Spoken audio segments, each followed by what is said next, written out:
what we should be doing, and what I've found has been useful in my life, has been to empower children, to make them strong, so that when things do happen, they've got skills to be able to equip them. So I noticed that change. Then at the same time, suddenly there was this talk of gender identity, which I remember when it first happened, and I was thinking, what are you even talking about? What? So what? They boys can be girls, girls can be boys. I'd come across adults who within my lifetime who had been. I mean, we used to call people like transvestites or transsexuals or whatever, and one of the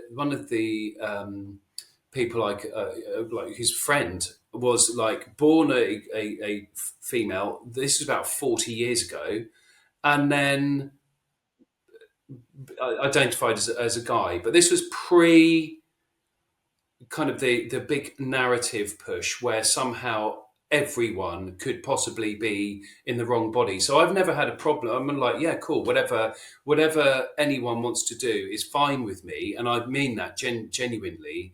But it's this.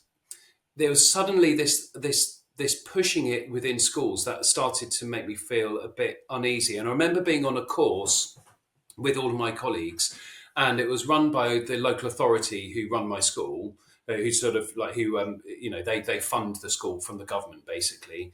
And there was a guy there who was saying that we should use gender neutral terms when addressing boys and girls. So no longer should we say boys and girls, we should say something gender neutral like folks.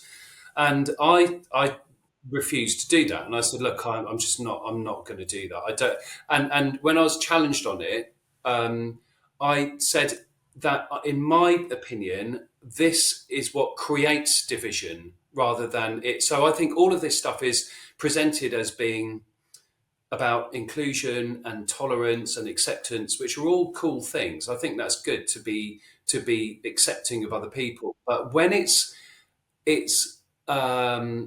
presented in a way which actually excludes others, and in this case, boys and girls, then it actually creates division. So that's when I started to get a little bit skeptical about the whole thing. But it was only really when COVID hit, and I saw how quickly this otherwise nurturing environment of, we call them primary schools in Britain, so 6 through to 11 years of age, that's a primary school, and mine's a junior school, so it's from 7 to 11-year-olds.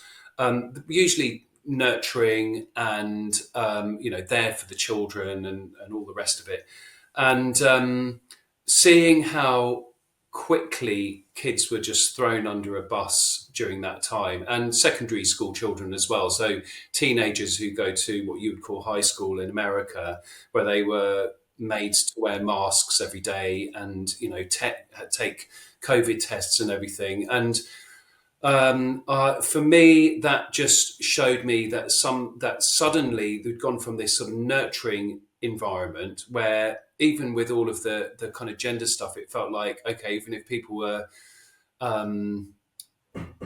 it felt like some people were coming from a place which was genuine.